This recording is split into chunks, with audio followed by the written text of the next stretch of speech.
समय बदलता है, लोग बदलते हैं, लोगों की सोच बदलती है, लेकिन घटनाएं नहीं बदलती। मैं संसार की उन सभी घटित घटनाओं का साक्षी हूं, क्योंकि मैं वो आंख हूं जो सब कुछ देखती है। अपलक, मैं आकाश हूं। आज मैं महाभारत की वो कथा सुना रहा हूं जो एक सवाल बनकर आज भी हमारे सामने खड़ा है। और वो सवाल है एक स्त्री, वो महाभारत की हो, किसी मेट्रो सिटी की हो, किसी गांव की हो, ये वही औरत है जो दांव पर लगा दी जाती है बार बार, जैसा युधिष्ठिर ने किया द्रौपदी के साथ।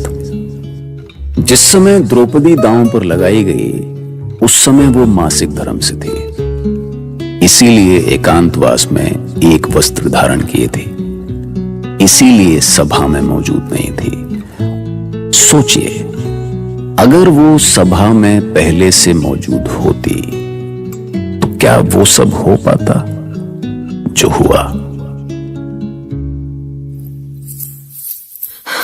महारानी, महारानी वो पुनः आ रहे हैं। महारानी, आने दो उसे, प्रतिहारी है, कोई सूचना लाया होगा। नहीं, आपको सभा मंडप ले जाने का आदेश दिया होगा दुर्योधन ने। क्षमा करें महारानी, मैं बहुत धर्म संकट में हूँ। राज परंपरा ऐसी नहीं रही, पर मैं सेवक हूँ। मैं आपको सभा मंडप में कैसे ले जा सकता हूँ? मैं ये दुस्साहस कैसे कर सकता हूँ महारानी? तुम्हें क्या आदेश मिला है?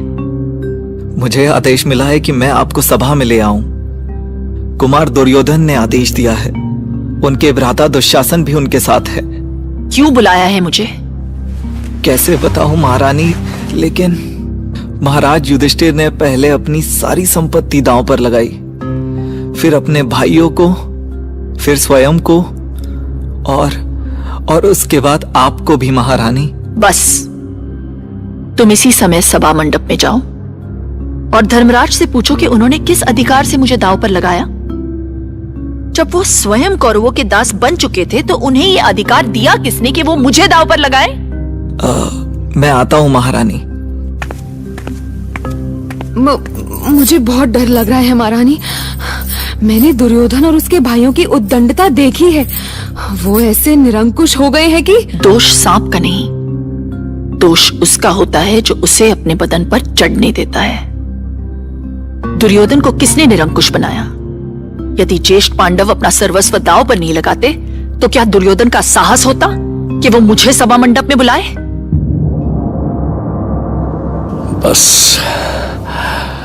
बस और प्रतीक्षा नहीं होती मामा। कल तक मैं जिस पांचाली को अपनी पत्नी बनाने के लिए तड़प रहा था,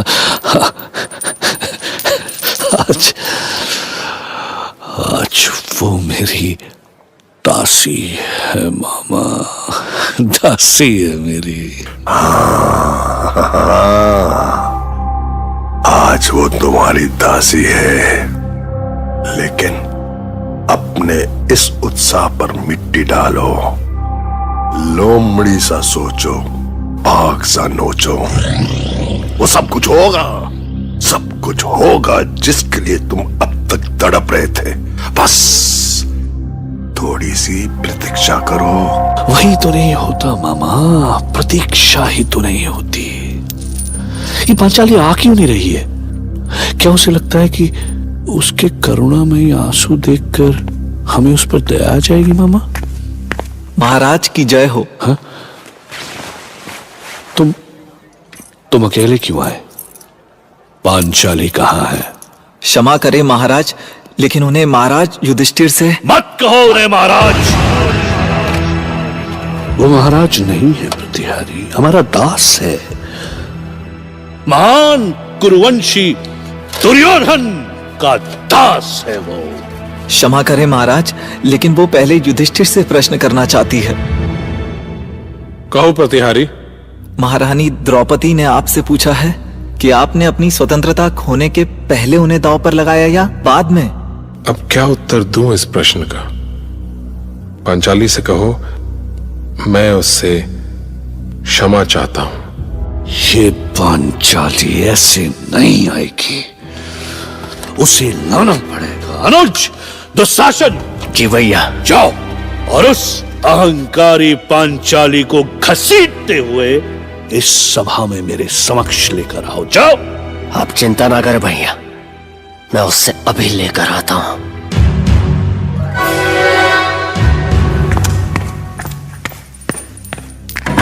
चल द्रौपदी, भ्राता दुर्योधन ने तुझे बुलाया है, चल। मैं जाने के लिए बाध्य नहीं हूं। अरे तू तो महारानी की तरह बातें कर रही है। तुझे अभी तक किसी ने बताया नहीं कि तू हमारी दासी हो गई है। तुम्हारे कहने से मैं दासी नहीं हो जाऊंगी। पांचाली सदा पांचाली ही रहेगी। तो तू ऐसे आंखें छुपाकर क्यों बातें कर रही है? मेरी आंखों में देखकर बात कर। मैं रजस्वला हूं। तुम मुझे सभा में जाने पर विवश नहीं कर सकते। मैं क्या कर सकता हूं? अभी तू जानती नहीं पांचाली। तो साहस मत करो दुशासन। तो साहस तो तू कर रही है, नीच दासी। दुशासन!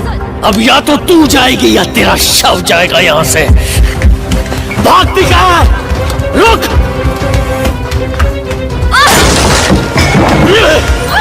तेरे बाल पकड़कर घसीटते हुए ले छोड़ मुझे जाऊंगा दुष्ट! पीछे। चल! छोड़ो मुझे दुशासन! क्या कर रहे हो? छोड़ो मुझे दुशासन!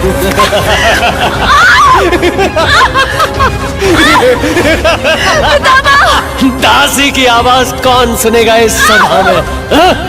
हमने तुझे द्यूत में जीता है पांचाली। तेरी ये सुंदर काया और आत्मा, सब कुछ जीता है हमने। रक्षा करें! रक्षा करें पितामह! कहाँ है दांत पितुर?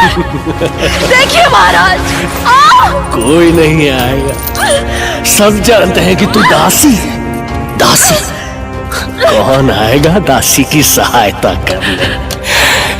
याद है उस दिन इंद्रप्रस्थ में तू कैसे हंस रही थी हम पर? लेकिन आज तेरे रोने की बारी है। चाहे जितना भी रो ले, गिड़गिड़ा ले, कोई नहीं आएगा तेरी सहायता करने। रो! रक्षा करें! रो! पितामह! ईश्वर, ये इतने कुपात्र होंगे, इसकी मैंने कल्पना भी नहीं की थी। और आपका मौन इनका समर्थन कर रहा है कुरुराज। क्या आपकी संवेदना इतनी मर गई है, या अपने पुत्रों के लिए आपने अपनी आत्मा को कुचल दिया है? ये आप क्या कह रहे हैं आचार्य? ये कैसा लांछन लगा रहे हैं आप मुझ पर? मैंने ऐसा क्या कर दिया? इतना सब हो जाने के बाद भी आप कह रहे हैं कि आपने किया क्या? आपके पुत्रों ने अनीति और दुराचार की सारी सीमाएं पार कर दी, और आपके मुख से एक शब्द तक नहीं निकला। रजस्वला पांचाली को आपके कुपुत्र खींचते हुए सभा में ले आए, और आप मौन हैं। मैं जानना चाहता हूं महाराज कि ये जो कुछ भी हो रहा है, उसके सूत्रधार आप ही तो नहीं हैं? नहीं आचार्य द्रोण, नहीं। आपने ये बहुत बड़ा आरोप लगा दिया मुझ पर। मैं तो जन्मांध हूं, पर आप तो देख सकते हैं। क्या मेरी विवशता नहीं दिखाई देती आपको?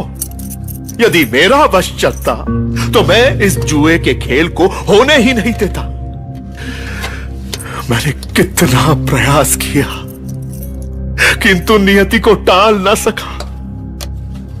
दुर्योधन को बहुत समझाया मैंने, किंतु पांडवों ने उसका जो अपमान किया था, उसकी आग जल रही थी उसके हृदय में। प्रतिशोध की ज्वाला में जल रहा था, वो जल रहा था। तो क्या आप अपने पुत्रों से पूछ भी नहीं सकते हैं कि वो एक स्त्री का लज्जा हरण क्यों कर रहे हैं? व्यर्थ होगा आचार्य, सब व्यर्थ होगा। वो मेरी नहीं मानेगा, और मेरी ही क्यों, वो किसी की नहीं मानेगा, किसी की नहीं। धिक्कार है महाराज, धिक्कार है आपको और हस्तिनापुर के इस राज सिंहासन को। धिक्कार है। कोई तो इस अनर्थ को रोकिए। हस्तिनापुर की लाज रख लीजिए, कुरुवंश की लाज रख लीजिए। मैं पांचाली केवल पांचाल की बेटी नहीं हूँ, आपकी पुत्रवधू भी हूँ। पागल हो गई है तू पांचाली, पागल हो गई है तू, पागल। कोई क्यों आएगा तुझे बचाने? हाँ? किसका साहस है दुर्योधन से टकराने का? दुशासन! शांत रहो भीम। ये सब देखकर भी शांत हो जाओ। धिक्कार है भैया युधिष्ठिर, आप जैसे निर्लज और कायर का भाई होने पर धिक्कार है मुझे। धर्मराज के नाम पर कलंक है आप स्वयं तो जीते जी मर ही गए, हमें भी नपुंसक बना डाला आपने। अरे हमारा जो किया सो किया, पर पांचाली की यह दुर्गति क्यों की? क्यों बना दिया एक महारानी को दासी? शांत भैया शांत। मेरे सामने से हट जाओ अर्जुन, आज धर्मराज को सच सुनना पड़ेगा। इससे पूछो अर्जुन, पूछो इससे कि क्या कोई अपनी स्त्री को दांव पर लगाता है? अपनी पतिव्रता स्त्री को कोई जुए में हारता है? अपनी पत्नी के साथ इतना नीच व्यवहार करता है कोई? आज मैं इसे क्या कर रहे भैया? बड़े भाई के प्रति ऐसी भावना ठीक नहीं है। तुम्हें सौगंध है अर्जुन, हमारे बीच में मत आओ। आज मैं धर्मराज को इनका धर्म सिखा कर रहूंगा। देखो धर्मराज, यदि देख सकते हो तो पंचाली के आंसू देखो। क्या इसे महाराज द्रुपद से यह कहकर लाए थे कि एक दिन तुम्हें इसे इस तरह दांव पर लगाओगे? शर्म आती है मुझे तुम्हें बड़ा भाई कहते। अपनी पत्नी को भरी सभा में इस तरह लज्जित होते हुए देखकर भी सर झुकाए खड़े हो और स्वयं को पुरुष कहते हो। दुशासन! अरे अनुज दुशासन, सांस तो लेने दो बेचारी को, अभी तो इसे बहुत कुछ देखना है। देखना तो तुझे है नीच दुर्योधन। याद रख, यदि पांचाली के साथ कोई अनर्थ हुआ तो तू जीवित नहीं रहेगा। इसी क्षण इस भरी सभा में चीर कर रख दूंगा तुझे। वाह वाह भीम, वाह वाह, कमाल है। रस्सी जल गई पर ऐंठन नहीं गई अभी। तुम बार बार ये क्यों भूल जाते हो भीम कि तुम हमारे दास हो? दास। देखो, अब तुम पांचों भाइयों और तुम्हारी पत्नी के साथ वही होगा जो एक दास के साथ होना चाहिए। भाई यही तो नियम है। दुर्योधन! नहीं भैया भीम, नकुल रोको इन्हें। छोड़ो मुझे अर्जुन। शांत हो जाइए भैया भीम, क्या कर रहे हैं हम? भैया भीम रुकिए। सहदेव छोड़ो मुझे, नकुल हट जाओ। ये सब देखकर भीम की आंखों में खून उतर आया था। लाल लाल आंखें, पर क्या करता, असहाय। अपने पतियों को ऐसा असहाय और लाचार देखकर पंचाली पितामह भीष्म की तरफ बढ़ी। उसकी आंखों में घृणा और आक्रोश देखकर पितामह भी कांप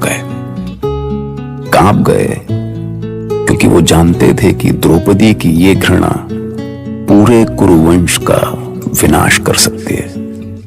सुनते रहिए।